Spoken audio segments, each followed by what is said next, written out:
thanks for joining me in my market report. My name is Mike, and this market report is about mortgage rates, what drives them on a daily basis, where they're going, if they're going up or down, if they're going sideways. We don't get into rate quotes primarily because there's a lot of other websites into it, and there's a lot of variables that kind of go into pricing a rate, as well as obviously different loan programs which have different rates. If you'd like a personalized rate quote, please feel free to reach out. A little bit about myself, as I am a loan officer. I do work with a national lender, so we can help people in all 50 states. And we'd be more than happy to answer any questions in terms of mortgage programs that are available to people. If you got questions in general, or if you're looking to thinking about refinance or looking at buying, please feel free to reach out. We can help you in both aspects. So without further ado, we'll begin this report. We'll start with the economic reports. As you can see here with the highlighted items, we got a lot of items to go over today. So we'll start out with the inflation on the wholesale side of things. This is kind of like what we call the Rodney Dangerfield index, primarily because the wholesale side doesn't always get the respect that the consumer price index and the PCE receive, primarily because it's on the wholesale side. Even though sometimes prices peak on wholesale, it doesn't always get passed on to consumers, and we're more concerned about what the consumer is paying. So without further ado, we'll start off with the headline here: the producer prices PPI, producer price index for the month of May. So the previous month, back in April, it rose 0.6%. Forecast is kind of for 0.6% again, and it went a little bit higher to 0.8%. Now, when you take out food and energy, we get what they call the core producer price index, or the core PPI. So the previous month it went up 0.7%. Forecast was calling for 0.5%, and it went up 0.7%. So a little hotter than what they had expected here. Now, when you get the year over year, it went from 4.1% in April. Forecast got 4.8%, and it came in at forecast at 4.8%. So it jumped up from 4.1 to 4.8% when you take out the food and energy overall prices here. Now, of course, those of us who go shopping, we go to the gas lines, we see those have jumped up, and that's probably even a higher number. So we know prices are up, and the Fed has been. We'll touch on this in a bit, but we've been hearing that it is transitory. As we get through the bottlenecks, things will get better. But the main question, which we'll bring up later on again, will be for how long. Let's get back to the report here. We got also retail sales for the month of May. In month of April, this was actually revised higher. It went from 0 to 0.9%. So we had a pretty big increase to this revision here. And forecast come for 0.8%, a drop of 0.8% in May. And it exceeded that to 1.3%. So but we got revised higher at 0.9%, but of course, we went the opposite direction and dropped 1.3%. So the losses aren't quite as bad as it looks, primarily because we did get revised higher here. However, it did have a bit a worse drop than we had expected here. Now, when you take out big ticket items like autos, this was actually revised from a negative 0.8 to 0. So we had no change in the month of April. Forecast kind of for 0.2%, and it came in a drop of 0.7%.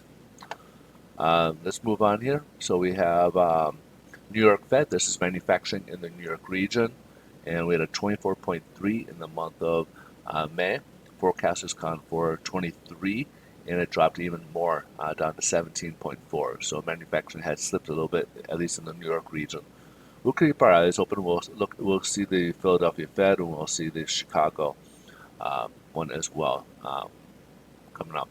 Capacity utilization increase. So we saw 74.9 back in April, 75.1% forecast, and it's just slightly higher at 75.2%. So pretty much in line with what the expectations were. Industrial production. So in April, it rose 0.7%. Forecast accounted for 0.6% in May, and it rose 0.8%. Now, this was a lot of it attributed to an increase in auto production, which is obviously good news. Autos have been lagging primarily because a lot of parts have been difficult to reach, especially microchips, since autos are a lot of electrical nowadays and technology. We also got NHB Housing Market Index. This is a survey that goes out to home builders out there and kind of gets their confidence level where things are at. And as you can see, it went from 83 back in May. The forecast is supposed to be unchanged, and it did drop a little bit down to 81. So they're not feeling as rosy as prior. And a lot of that has to do, of course, is the workers trying to find people to work, as well as finding supplies. You know, their lumber costs have gone up dramatically. A lot of their costs have risen dramatically, and they're having a short supply in getting those materials uh, as well. Last but not least, business inventories. So we saw a little bit of a rise back in March at 0.3% increase. Forecast for April is supposed to be a drop of 0.1%, and it dropped a little bit more to 0.2%. So, needless to say, it's a little bit of a mixed bag of news, what we got for economic data here. We'll go to headline news. Stocks are down. And it has nothing to do with the data. They're kind of shrugging out the data. All eyes are on this FOMC, which begins today. Today, the Fed will begin their two-day meeting today. Tomorrow, they'll give their policy statement and announcement and take a question and answer. That usually starts by 11:15 Pacific Standard Time tomorrow, and that's when we'll kind of get the information. So expect a couple choppy days here, next few days here, as investors listen to what the Fed says and go into the writing and see if they can the dot plots and all their back end stuff and kind of get into what the Fed is really looking for, or what the Fed's saying and what they're thinking. The big things they're going to be looking for is any talk about tapering.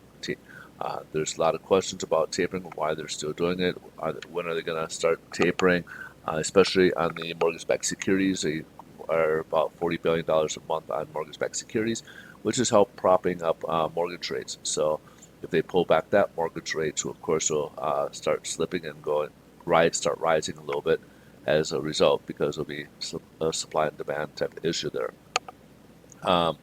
So they are looking towards that, and that's, of course, we see how hot the market is, the housing market right now, and they want to see that kind of slow down a little bit. That's also kind of pushing the inflation talk, which we want to hear about the Fed. Are they still thinking it's transitory? They want to look at the dot plot, see when they think there might be the first rate hike might happen. The last dot plot showed around 2023, but some people think it could come in sooner than that. They also want to see what their thoughts are on the jobs data we've been getting the last 2 months as well. So stay tuned. We'll see more of that tomorrow. And let's look at mortgage rates today. We are down slightly, but from where we left off yesterday, the pricing should be about the same. We haven't had much movement today, as we kind of did the big adjustment yesterday. So once the policy rolls out, we may get some rebound or could drop further depending on what the Fed says. But right now, mortgage rates remain unchanged from yesterday's close. And then yields also kind of testing its 100-day moving average again. So as you can see here, it's rising upwards a little bit. We did test it. It did pull back a little bit. We're still at about 1.50 level here. And again, this will all be depending on what the Fed says tomorrow and how the markets take it. All right, folks, if you guys got any questions, again, please feel free to reach out. If we can help you out in any manner, please ask. We're here to help out. If you guys like the video, please smash that like button. Greatly appreciate your time. And I would love to see you guys in tomorrow's video. Bye-bye.